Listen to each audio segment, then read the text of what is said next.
So, do plants breathe? Well, I did a search on the internet and found a video which will show you conclusively that plants breathe.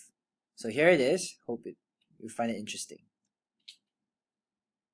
Don't push this button, because that will set off the bomb immediately and we'll all be dead. Now repeat back. Aha! See that? There was a plant. And he breathed. So, do plants breathe? Well, it really depends on what you mean by this word, breathe. Now, if by breathing, what you're saying is that plants have, if you think breathing involves lungs, nose, the respiratory system, then no, plants don't breathe, right? Because plants don't have lungs, they don't have nostrils like we do. We might have it in the movies, but definitely not in reality. Right, but if you're talking about exchanging gases with the environment, right, like taking in oxygen and giving out carbon dioxide, or taking in carbon dioxide and giving out oxygen, then yes, plants do that. And in that sense, plants do breathe. So as I was saying, here's how we usually think about breathing, right? A system that has the lungs and the sort of air passages that go into the lungs. Now, plants don't have that sort of system, but plants exchange gases with the environment.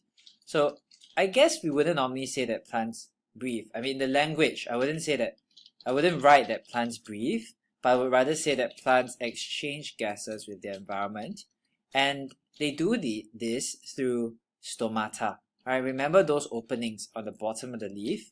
That's what allows plants to exchange gases. So here's a electron microscope picture of the stomata. They look really alien, strange, right, under the microscope.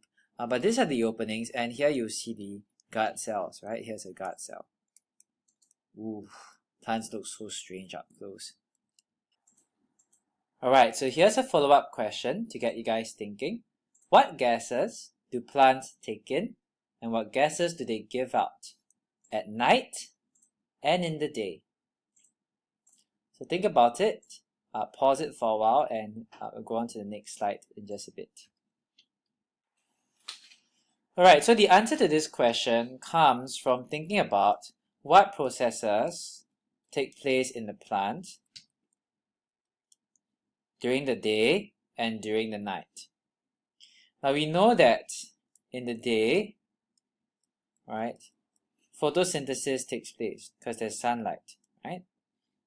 And I'm sure that in your lower secondary school or primary school, you learned that in the night, plants carry out respiration. Okay? And in the night, they cannot carry out photosynthesis. Now, the common misconception comes with this part here. Do plants respire or carry out respiration in the day? And again, I'm referring here to cellular respiration. Alright, so the thing that goes on in the cells where glucose is broken down to produce energy. And the answer is plants do carry out respiration in the day. And when we think about this, then we'll know what are the gases that plants take in and give out in the day and in the night. Okay, so at night, plants carry out cellular respiration. Now, I hope that you can still remember the word equation for respiration. Let me just give it to you. Okay, so respiration takes glucose plus oxygen. We combine glucose with oxygen to produce carbon dioxide and water, and to release energy as a result. Okay, I'm just going to draw energy in this way. So there's a release of energy. Now, if you notice, this is actually an opposite of photosynthesis, right? Because photosynthesis takes carbon dioxide and water to give glucose and oxygen. Okay, so this is the equation for respiration. Plants carry out respiration at night, and so they take in oxygen so that their cells can carry out respiration, and they give out carbon dioxide, which is produced during respiration. Okay, so this diagram here shows that this is a plant taking in oxygen for respiration, giving out carbon dioxide that is produced during respiration. Now, what happens in the day? So in the day, plants carry out both respiration and photosynthesis. So here's the diagram here again. Right, the red arrows represent respiration. You can see that the plant is taking in oxygen to carry out respiration, giving out carbon dioxide. However, photosynthesis is also taking place. Right, so that's the blue arrow. The plant is taking in carbon dioxide and giving out oxygen. Now notice the difference in the size of the arrows. In the day, the rate of photosynthesis tends to be greater, right? Greater than the rate of respiration. Therefore, if you look at the plant on a whole, overall it is taking in carbon dioxide and giving out oxygen. Okay, because it's taking in more carbon dioxide than it is giving out, and it is giving out more oxygen than it is taking in. So if you look at this overall thing, right, overall the plant is taking in carbon dioxide and giving out oxygen. But that doesn't mean that it is not respiring. Okay, the plant is still carrying out respiration in the background as well. Okay, so this is the tricky part. So in a graph form, and sometimes you see some of these graphs in your questions. So this is a graph showing us oxygen given off or oxygen taken in across a day. Okay, so across a 24-hour day. So this point here, this is 12 midnight to 6 a.m., 12 noon, 6 p.m., and 12 midnight again. Now you can see that between 12 midnight and 6 a.m., oxygen is being taken in. And that is because of respiration, right? Now between 6 a.m. and 6 p.m., what do you notice? You will notice that oxygen is being given off. And that is because, why? Because photosynthesis is taking place, right? And that is because the rate of photosynthesis is greater than the rate of respiration. Therefore, there is more oxygen being given off than oxygen being taken in, and overall, oxygen is being given out. Notice the maximum amount of oxygen is given out at 12 noon because there is the greatest amount of light there. Right? So the rate of photosynthesis is very high at that point. Right? Of course, from 6 p.m. to 12 midnight, oxygen is taken in again because the plant stops photosynthesizing, and oxygen is taken in for respiration. Now, I'd like you to think about something for a while to also get it straight in your head. Imagine that the graph talks about carbon dioxide given off or taken in instead of oxygen. How would the graph look like? Right, think about that for a while, then pause and continue the video.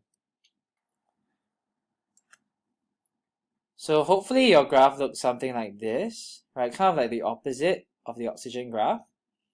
Because in the dark hours, okay, 12 midnight to 6 a.m., carbon dioxide is given off, right? Because of respiration.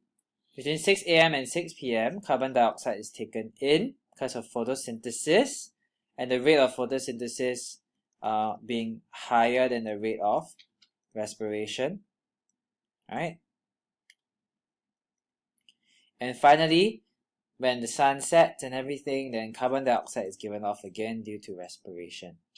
Okay, so respiration is always happening. Respiration is always occurring, but photosynthesis is the one that only takes place in the day.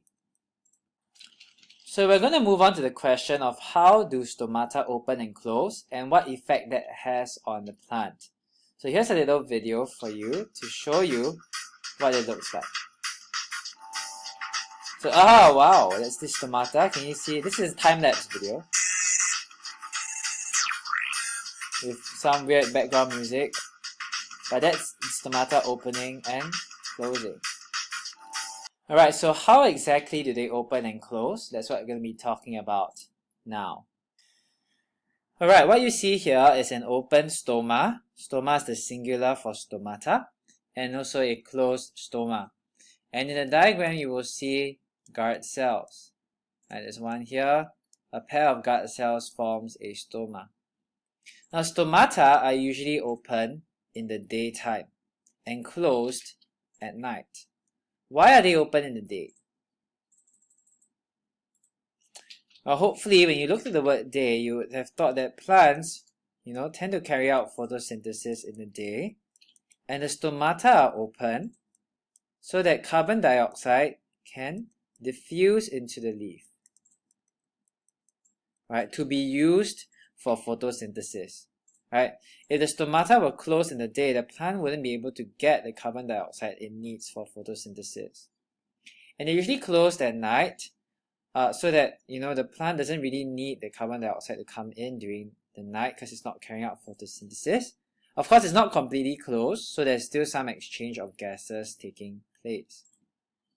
Now, what do you notice about the gut cells? In order for the stomata to open, actually the gut cells need to be very turgid.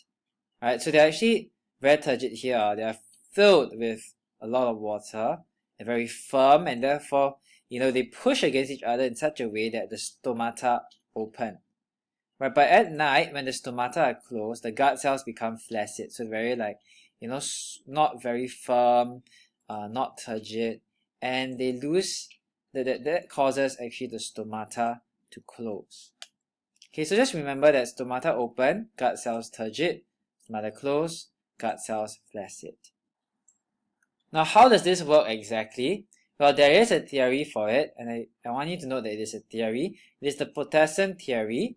Right, this is not really required for your syllabus, but I just want to share with you what people think about how the stomata open. Now, what they think is that in the daytime, photosynthesis takes place, right?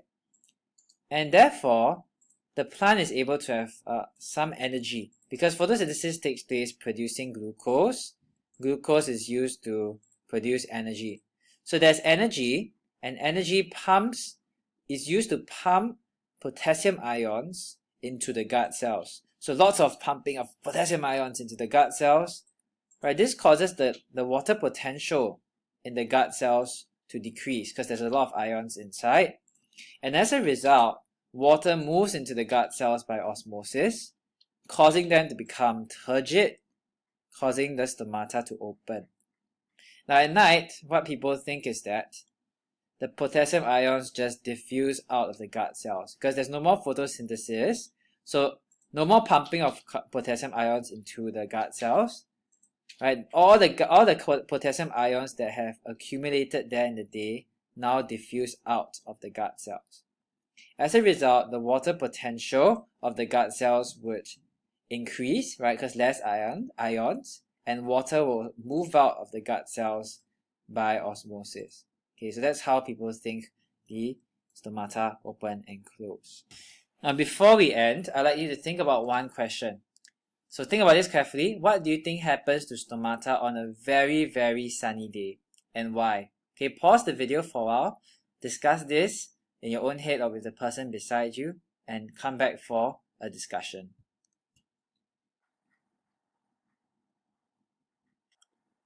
Alright, hopefully you've thought about the question a bit, about what happens to stomata on a very sunny day.